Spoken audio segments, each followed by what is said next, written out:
कोल्हापुरातील 3 पिढ्यांवर उपचार करणारे स्त्रीरोग वंध्यत्व प्रसूती तज्ज्ञ डॉ. सतीश पत्की यांचा 18 जुलै रोजी होणाऱ्या वाढदिवसास हार्दिक शुभेच्छा. शुभेच्छुक पत्रकार अनिल पाटील, दर्पण न्यूज माध्यम समूह.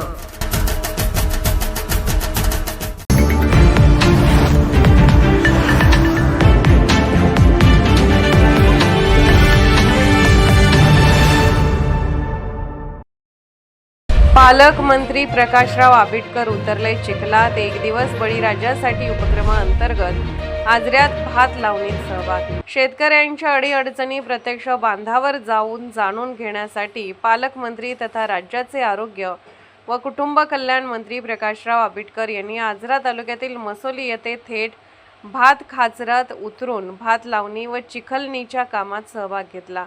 एक दिवस बळीराजासाठी या उपक्रमाअंतर्गत त्यांनी स्वतः रोटावेटर चालवत चिखलणी केली, तर महिला शेतकरी व ग्रामस्थांसमवेत भात रोप लावणीही केली. पालकमंत्र्यांच्या या उपक्रमामुळे जिल्ह्यातील प्रशासन आणि लोकप्रतिनिधीही शेतकऱ्यांच्या दारी पोहोचले. एका दिवसात तब्बल 300 गावांमध्ये अधिकारी, कृषी विभागाचे कर्मचारी आणि लोकप्रतिनिधींनी बांधावर जाऊन शेतकऱ्यांच्या समस्या जाणून घेतल्या.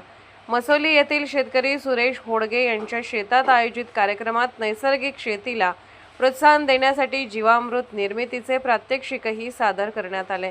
यावेळी कृषी अधिकाऱ्यांनी जीवामृताचे महत्त्व, त्याचे फायदे याविषयी मार्गदर्शन केले. शेतीची कामे पूर्ण झाल्यानंतर पालकमंत्री आबिटकर यांनी शेतकऱ्यांसमवेत बांधावरच झुणका भाकरीचा आस्वाद घेतला. यावेळी खतांचा पुरवठा, दर्जेदार बियाणे, वाढता उत्पादन खर्च आणि बाजारपेठेतील आव्हाने यावर शेतकऱ्यांशी चर्चा करण्यात आली. यावेळी जिल्हा अधीक्षक कृषी अधिकारी जागलंदर पांगरे, प्रांताधिकारी हरीश सूळ, तहसीलदार समीर माने, सरपंच चंद्रकांत गुरव यांच्यासह विविध विभागांचे अधिकारी, महिला, शेतकरी व ग्रामस्थ मोठ्या संख्येने उपस्थित होते. शेतकऱ्यांचे प्रश्न प्रत्यक्ष बांधावर जाऊन समजून घेतल्यास योजनांची अंमलबजावणी अधिक प्रभावीपणे करता येते. प्रशासन थेट शेतकऱ्यांच्या दारी पोहोचल्यास बळीराजाला मोठा दिलासा मिळतो, असे प्रतिपादन पालकमंत्री प्रकाश आबिटकर यांनी यावेळी केले. कोल्हापूरहून दर्पण न्यूजसाठी अनिल पाटील. कोल्हापूर जिल्ह्यामध्ये आज संपूर्ण जिल्ह्यात कृषी विभागाने जिल्हाधिकारी कार्यालय, सर्व लोकप्रतिनिधी यांच्या माध्यमातून एक दिवस बळीराजासोबत अशा पद्धतीचा एक आमदार, खासदार आणि मंत्री आणि जिल्हाधिकाऱ्यांच्या पासून ते ग्रामसेवक आणि तलाठ्यापर्यंत सगळेच लोक आज शेतकऱ्यांच्या समेत शेतात आहेत. मी सुद्धा मसोली या गावात आलोय. मसोलीतल्या प्रसिद्ध असं आजरा घनसाळ ज्याला म्हणतोय, अशा आजरा घनसाळची या ठिकाणी आपण या रोपण कार्यक्रमामध्ये इथं आपण रोपणीसाठी आपण उपस्थित आहे.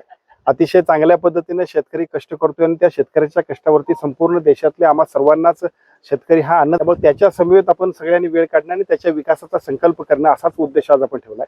पण या उद्देशामध्ये आज मी आमच्या जिल्ह्यातल्या सर्वच लोकप्रतिनिधींचं आणि सर्व अधिकाऱ्यांचं अभिनंदन करेन. विशेषतः आजच्या कार्यक्रमामध्ये एका बाजूला सर्व शासकीय अधिकारी, सर्व लोकप्रतिनिधी आणि त्यांच्याबरोबर शाळेतली मुलं ती सुद्धा आमच्या समेत उपस्थित आहेत. बऱ्याच वेळा असं होतंय, आता नवीन पिढीमध्ये सुद्धा शेतीचं महत्त्व, शेतीच्या विषयी असणारं आकर्षण कमी होते की काय, अशा पद्धतीचं चित्र दिसतंय. अशा वेळेला संपूर्ण जिल्ह्यातली आमच्या सर्व शाळेतली मुलं सुद्धा शेतीत आहेत. आजच्या दिवस बळीराजासाठी, एक दिवस बळीराजासाठी ही अभिनव संकल्पना मला असं वाटतं की केवळ एक दिवसापुरती नाही, तर सातत्यानं शेतकऱ्याच्या विकासासाठी, शेतीच्या प्रगतीसाठी आणि देशाचा अन्नदाता, जगाचा अन्नदाता असणाऱ्या शेतकऱ्याच्यासाठी आजचा दिवस खूप महत्त्वपूर्ण आहे.